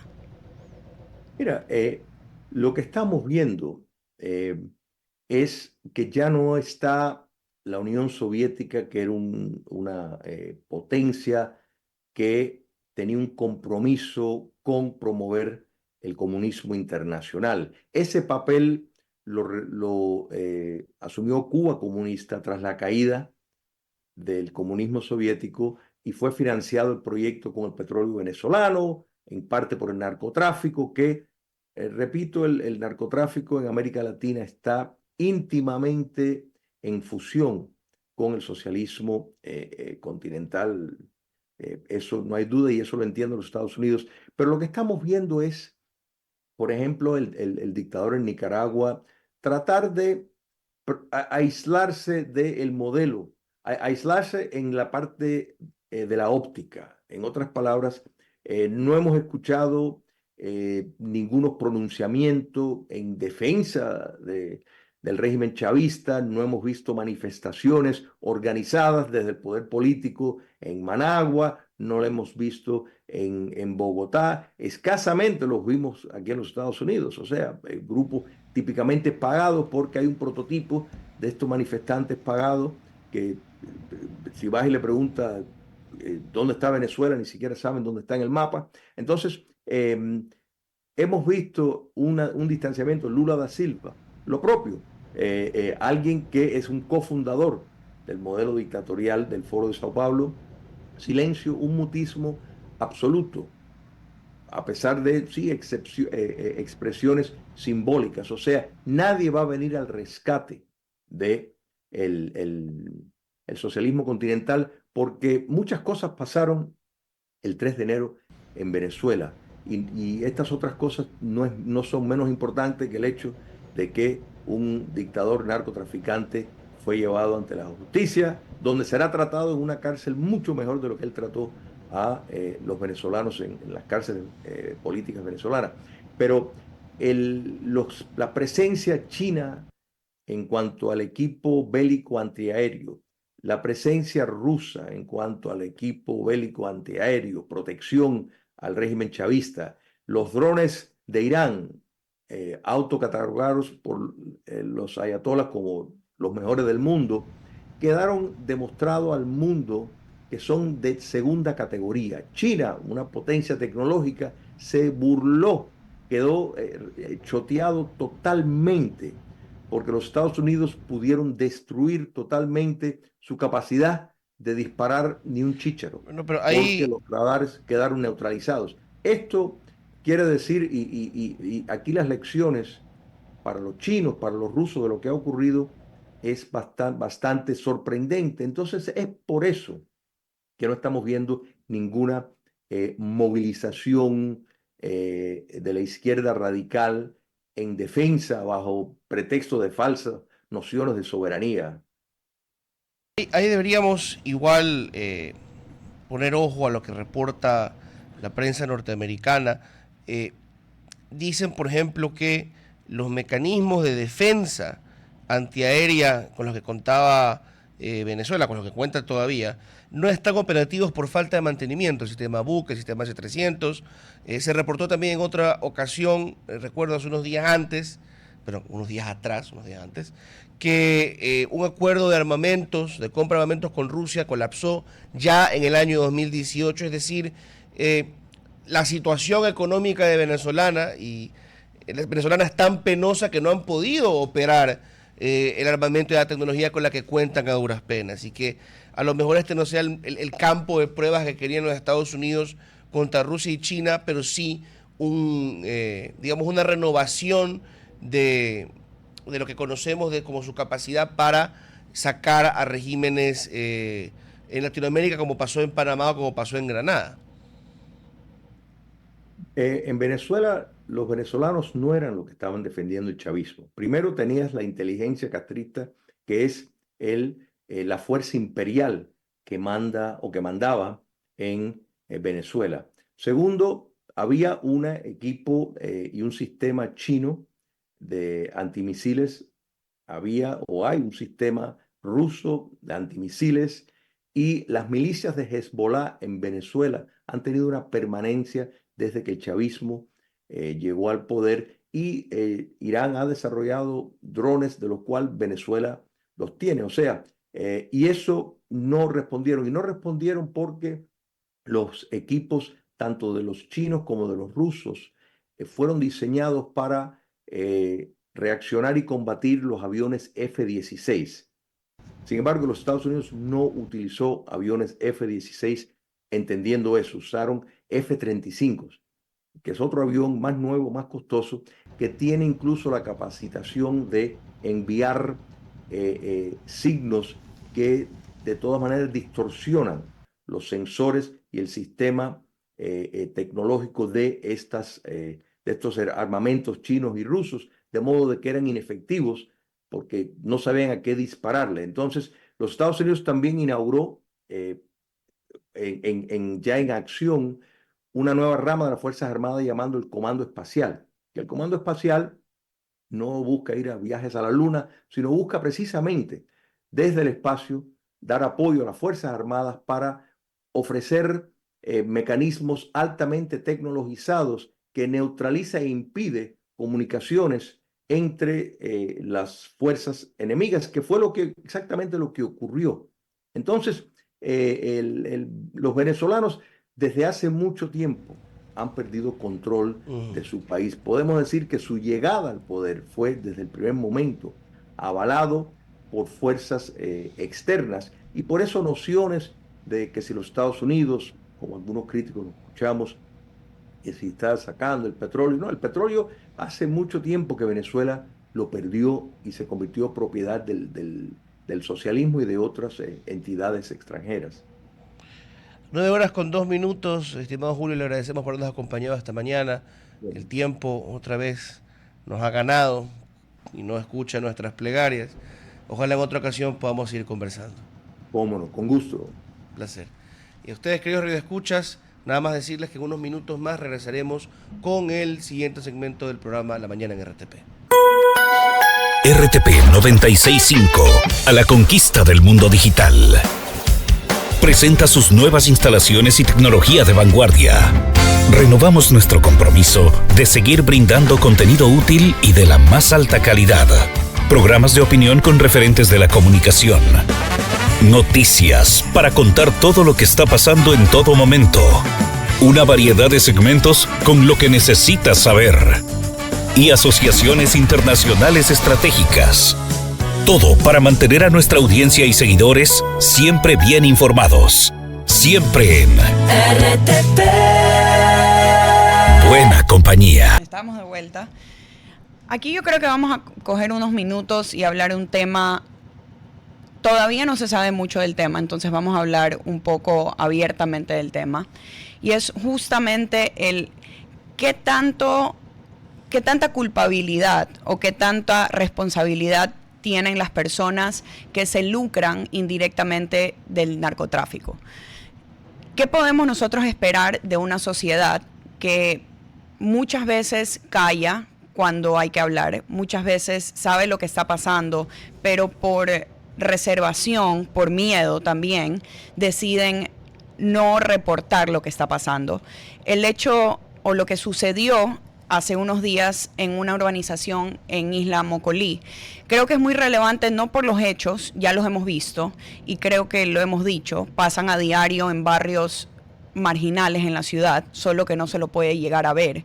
Ahora que ha tocado la puerta de los barrios más afluentes de la ciudad, llega obviamente con noticias preocupantes, pero yo creo que más allá de lo sucedido, es importante mencionar este hecho porque muchas veces en estas ciudadelas cerradas no queremos nosotros hablar de temas que pueden ser incómodos. No queremos tocar el punto que normalmente puede llegar a herir a muchas personas, que llega a ser de dónde vienen los ingresos para comprar ciertas propiedades, de dónde vienen los ingresos que disfrutamos para los viajes. Pero yo creo que algo importante se ha marcado este fin de semana que no lo hemos visto en los últimos 3 años en el Ecuador. Y es que por lo menos X, que ya ahorita vimos que llegó Rodolfo, y para que después no me rete por decirle Twitter, pero en X nosotros llegamos a ver una indignación colectiva de la sociedad, específicamente a las personas que se están lucrando del narcotráfico,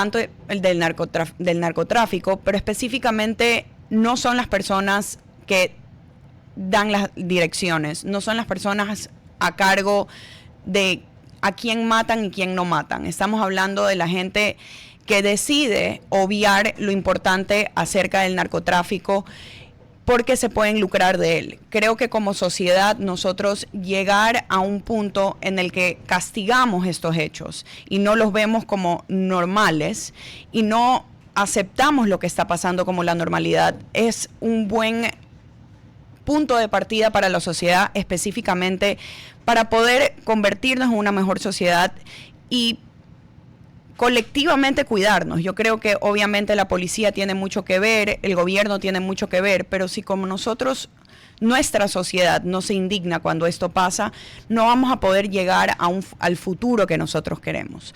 Pero eso solo se lo consigue específicamente construyendo la sociedad que queremos, o sea, involucrándonos, no haciendo el ojo ciego, no viendo para otra parte, encerrándonos en nuestras ciudadelas, pero verdaderamente construyendo la comunidad que queremos para nuestros hijos. Con esto vamos a dar paso a Edison Martínez, que es del Consejo Nacional para la Igualdad de Discapacidades, y vamos a hablar del lanzamiento de una mejor plataforma virtual de capacitación para personas con capacidades especiales. Muchas gracias por estar con nosotros esta mañana. Y quisiera empezar, ¿qué específicamente es qué hay de nuevo en esta plataforma que va a ayudar a agilizar cualquier tipo de proceso que antes no se lo podía hacer? ¿Qué es la diferencia o qué marca la diferencia en esta plataforma de las anteriores que hemos tenido? ¿Cómo están? Saludos a todos y a todas. Realmente para nosotros como CONADIS es importante empezar a explicar este proceso de la nueva plataforma debido a que es una plataforma que ya se convierte en una de las primeras a nivel del país en ser 100% accesibles. Es una plataforma en la cual albergamos cursos de formación gratuita para toda la sociedad, no solamente para personas con discapacidad y sus cuidadores, sino es abierto a toda la comunidad. Siendo así que uno de los planes que tenemos es que esta misma plataforma en un tiempo a mediano plazo pueda convertirse en una universidad virtual, y para eso es justamente la alianza que hemos desarrollado dentro de esta plataforma con la Universidad Metropolitana.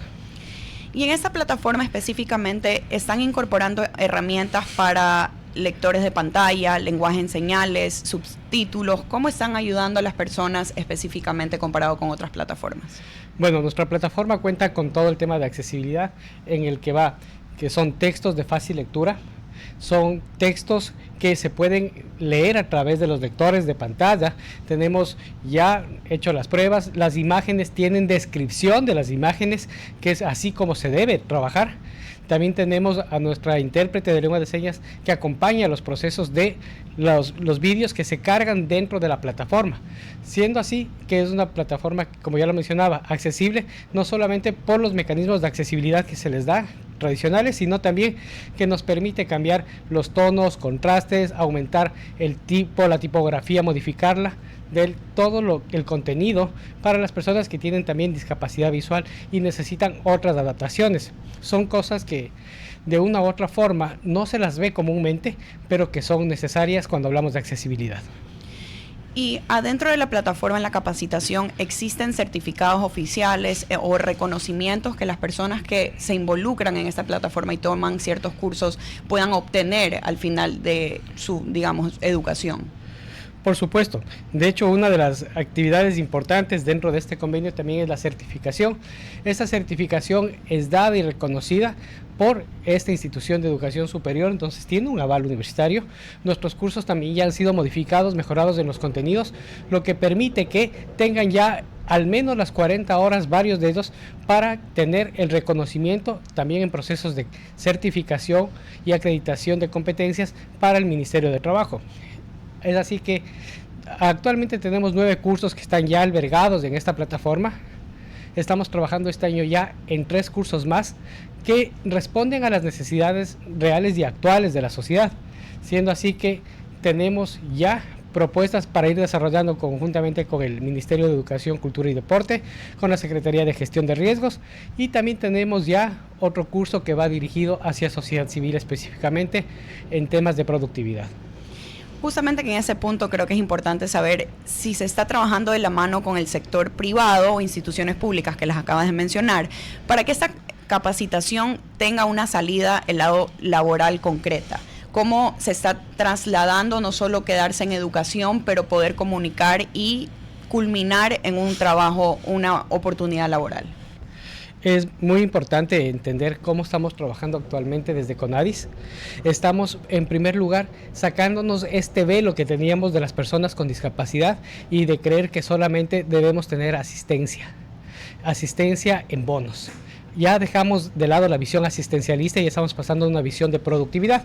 Esta visión de productividad no puede ir únicamente enfocada hacia la parte pública si no contamos con el respaldo y el apoyo de la parte privada. Es así que tenemos alianzas público-privadas que nos permite, primero, el fortalecimiento de las competencias y conocimientos en educación financiera, porque no solamente es dar un recurso, sino es enseñar cómo utilizar este recurso. Estos recursos aprendemos a cómo utilizarlo para que los emprendimientos no sean emprendimientos de subsistencia, sino sean emprendimientos reales que permitan generar desarrollo y empleo. Siendo así que las personas que tenemos discapacidad ya también podemos generar empleos, podemos contratar a más personas y estamos incluidos dentro de la matriz productiva. Esto no es algo utópico, realmente es algo que pasa con buenas voluntades y buenas decisiones. ¿Qué es lo que hacemos? Articulamos todos 3, para hacerlo más lúdico, 3 globos, 3 esferas. La primera esfera es la esfera del conocimiento, donde nosotros aportamos a través de instituciones públicas, instituciones privadas, el conocimiento, formación a todas las personas. El segundo, o la segunda esfera, es el nicho de mercado. Ya aprendiste a generar un emprendimiento, ahora, ¿dónde lo vas a colocar? Este emprendimiento estamos trabajándolo a través de alianzas con las cámaras de comercio. Entonces tenemos alianzas ya con varias cámaras de comercio nacionales y binacionales, lo que nos permite identificar cuáles son los recursos o los productos que se requieren a nivel local y a nivel internacional. Dentro de esta segunda esfera también hablamos de que varios de los productos van a necesitar permisos de funcionamiento, van a necesitar registros sanitarios, y es por eso que ahí viene la alianza con la parte pública. Hemos hablado ya con el ARSA, estamos generando procesos de acompañamiento para generar los registros sanitarios en los emprendimientos que así lo requieran. Estamos trabajando con el IEPS también para el tema de productividad.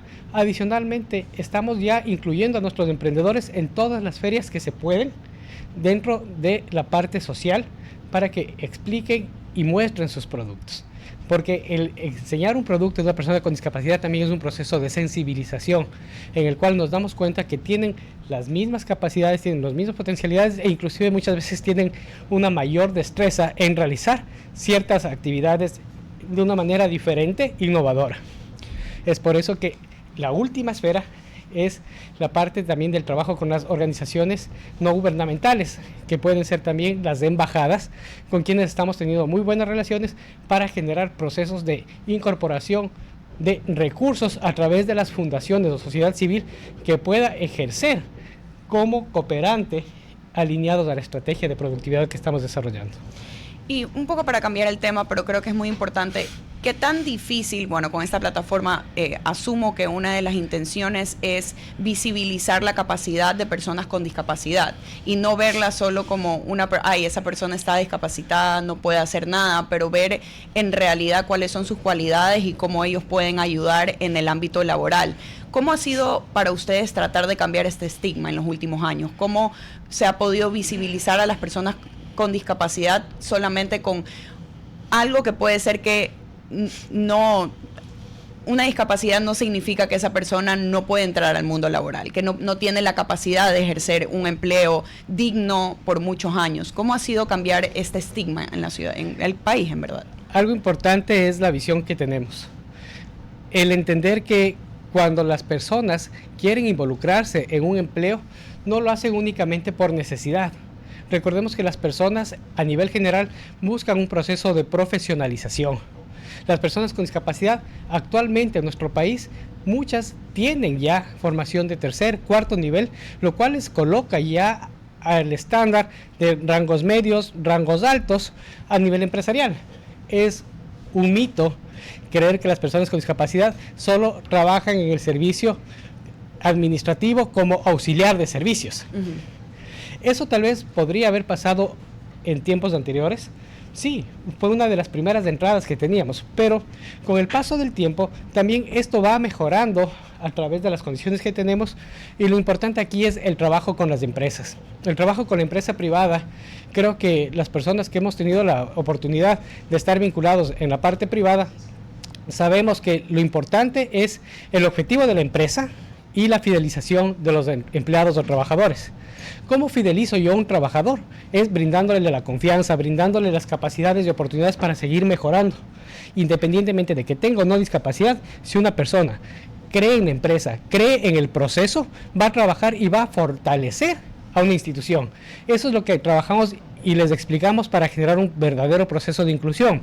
Porque la inclusión no solamente es contratar y pagarle un sueldo y así no haga nada. La inclusión real es ponerles a las personas de acuerdo a los perfiles en las instancias que permitan el desarrollo de mi empresa, porque eso es un ganar-ganar. Detrás de una persona con discapacidad está una familia que muchas veces tuvo en los primeros años que dejar de trabajar para cuidarle, y ahora que está ya involucrada la persona con discapacidad o su cuidador, sustituto laboral, ya está trabajando, es un alivio también financiero para este núcleo del hogar. Y por ahí también quisiera mencionar, hay muchas veces o casos se ven que una persona de discapacidad es la única persona en su familia que tiene un empleo, y a veces la familia termina aprovechándose de esta situación. En la plataforma, ¿tienen pensado tener bien estipulado cuáles son los derechos de las personas de discapacidad? ¿Cómo pueden tener un acompañamiento, así sea virtual o presencial, en el momento que ellos o surja algún problema durante las capacitaciones o se den cuenta de que algo está pasando? Claro, de hecho, nosotros actualmente tenemos 23 oficinas a nivel nacional en todas las provincias de la parte del Ecuador continental. Y Galápagos hacemos un acompañamiento remoto. Sin embargo, lo que sí tenemos presente es siempre las personas saben que pueden acudir a CONADIS para ponernos en conocimiento de lo que pueda estarles sucediendo, para articular con la instancia pertinente para que les puedan apoyar a resolver muchas veces estos inconvenientes, si son temas judiciales, si son temas de educación. Nosotros articulamos con el ente competente para poder ejecutar las acciones. Sin embargo, dentro de esta plataforma, algo innovador que también se está trabajando y que se va a dar es la bolsa de empleo. Sabemos que la bolsa de empleo actualmente la tiene el Ministerio de Trabajo y la realiza muy bien a través de la plataforma Encuentra Empleo, pero una bolsa de empleo específica y especializada en personas con discapacidad es la que estamos creando, también aprovechando todo el bagaje que ahora hay en inteligencia artificial, en la cual van a compartir un mismo espacio empresas, personas, donde se van a lanzar y publicar constantemente las necesidades, y va a haber ya el universo de posibles empleados para estas empresas. Y también vamos a tener un apartado interesante, que es algo innovador, es una aplicación dentro de esta plataforma donde podemos encontrar lugares accesibles, lugares que han sido reconocidos o sugeridos por personas con discapacidad, porque las personas con discapacidad también salimos, también vamos de farra, también estamos listos para tomarnos un café con amigos, y ahí es donde vamos a ir colocando reseñas de diferentes lugares a los cuales podemos ir, y así generamos una sociedad más inclusiva, porque todas las personas vamos a ir conociendo espacios diferentes. Y de esta plataforma específicamente, ¿cuál es la visión a corto o mediano plazo? Que la idea, digamos, no sé si se sabe específicamente la cifra de cuántas personas con discapacidad en el Ecuador en este momento tienen trabajo, pero ¿cuál es la visión? Que esto pueda ayudar a un 5% de incremento de personas con discapacidad que entren al ámbito laboral, que puedan identificar locales que son amigables hacia sus necesidades. ¿Cuál es la visión de la plataforma en el futuro? Recordemos que está normado por ley que todas las instituciones con más de 25 trabajadores deben tener el 4% de inclusión dentro de su nómina de personas con discapacidad. Eso quiere decir por cada 25 personas, una persona. Es por eso que nosotros vamos a ir apuntando a que se cumpla normativamente. Se han dado avances, pero estos avances muchas veces, como lo dije al inicio, no son tan fuertes dentro del proceso en el cual las empresas tienen miedo de contratar. Y hay un miedo de contratación que es, yo lo digo abierta y públicamente, es por el refuerzo laboral que tiene de que dicen, y si hacen malas cosas no le voy a poder desvincular. Hay que seguir los procesos necesarios. Nosotros siempre vamos a pretender de que nadie sea desvinculado con o sin discapacidad, sino que se fortalezcan las competencias individuales para seguir trabajando. Entonces, la expectativa sí, es un crecimiento progresivo en el cual todas las personas con discapacidad puedan irse incluyendo. Esperemos que más instituciones, más empresas se unan a esta iniciativa para que ingresen a la bolsa de empleo directamente sus necesidades, sus requerimientos, en la cual no vamos a tener intermediarios, sino van a ser realmente el ofertante, el oferente, con la persona que está buscando el empleo.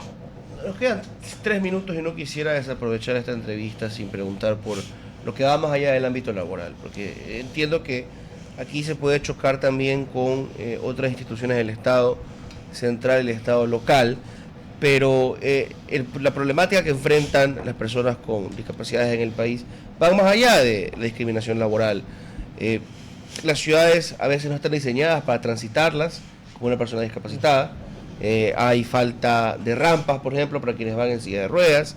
En los colegios, ¿verdad? A veces los colegios públicos y privados no están preparados para poder integrar a estudiantes con distintas discapacidades físicas o de otro orden. Entonces, ¿qué tienen en su agenda para atender estos problemas más allá de lo laboral?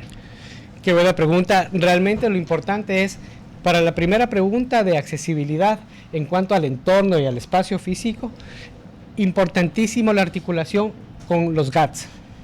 Cada gobierno autónomo descentralizado es quien, mediante las ordenanzas propias de su gestión, pueden hacer procesos más inclusivos, y además dentro de la ley orgánica para personas con discapacidad que salió el año anterior, justamente es competencia de los municipios que se empiecen a regular procesos de ordenanza. Nosotros acompañamos para ver que estos proyectos sean viables, no generen una posible discriminación, porque las buenas intenciones son unas y la aplicabilidad es otra. Por generar una buena intención estoy tal vez violentando a otra persona, y eso es lo que nosotros no queremos que pase. Es por eso que desde CONADIS generamos un proceso de acompañamiento. Y en cuanto a las instituciones educativas, no solo en educación, hablamos también de deporte. Hay espacios deportivos para personas con discapacidad que no habían sido adaptados y actualmente ya están siendo reformados, y eso es algo que hemos trabajado gracias a que ahora el Ministerio de Educación, Deporte y Cultura tiene una administración en la cual ya pueden ingresar los recursos y distribuirse de una manera equitativa dependiendo los campos en los que se va a actuar. Esto no se daba antes directamente al Ministerio de Deporte por temas administrativos. Ahora el Ministerio de Deporte, a través del Ministerio de Educación, ya puede contar con un presupuesto directo para la implementación de accesibilidad. Es algo que estamos acompañando también dentro del proceso. Entonces vamos a ver instituciones que poco a poco ya se van haciendo más inclusivas. No hablamos únicamente de la inclusión y accesibilidad en la parte física, lo que mencionabas. La accesibilidad a las personas con neurodivergencias es lo más importante. Correcto. Y por eso es que el año anterior también como CONADIS desarrollamos un curso específico sobre neurodiversidad enfocada a discapacidad para educadores. Y nos podemos ir de largo, ¿no?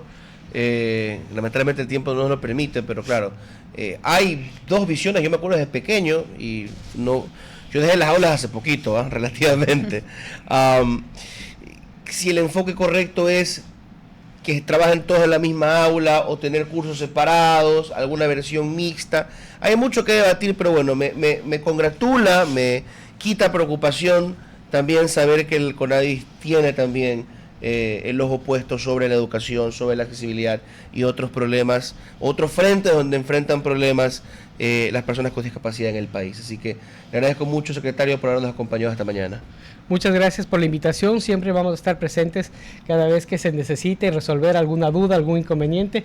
Cuenten con nuestro apoyo para difundir la información real a la sociedad, a la ciudadanía. Y es importante todas las personas que sigan a CONADIS en sus redes sociales, cuentas oficiales, y no se dejen engañar. Muchas veces, esto es algo muy importante y me lo voy a permitir en unos segundos, es no se dejen engañar. Las personas con discapacidad que están en proceso de calificación, certificación de su discapacidad, no tiene ningún costo y no existen tramitadores, y el único ente que califica la discapacidad es el Ministerio de Salud Pública. Por favor, no se dejen engañar, porque todavía hay gente sin escrúpulos que pretende cobrar para generar fraudes. Una advertencia importante, 9:31, Sofía, nos toca despedir el programa. Pasarte la posta a ti, o pasarle la posta a usted, sí, y a Rodolfo, que ya lo veo preparado para lanzarse a la carga en su programa. Yo los dejo, si Dios lo permite, hasta el día de mañana. Un abrazo. Hasta aquí, la mañana en RTP. Esta es la mañana. Control Master Marisela Basantes. Transmisión digital Gerardo Díaz. Coordinación de entrevistas Diana Raimondi. Redes sociales Erika Eras. Edición Oscar Saavedra. Todos los derechos reservados. RTP 2026.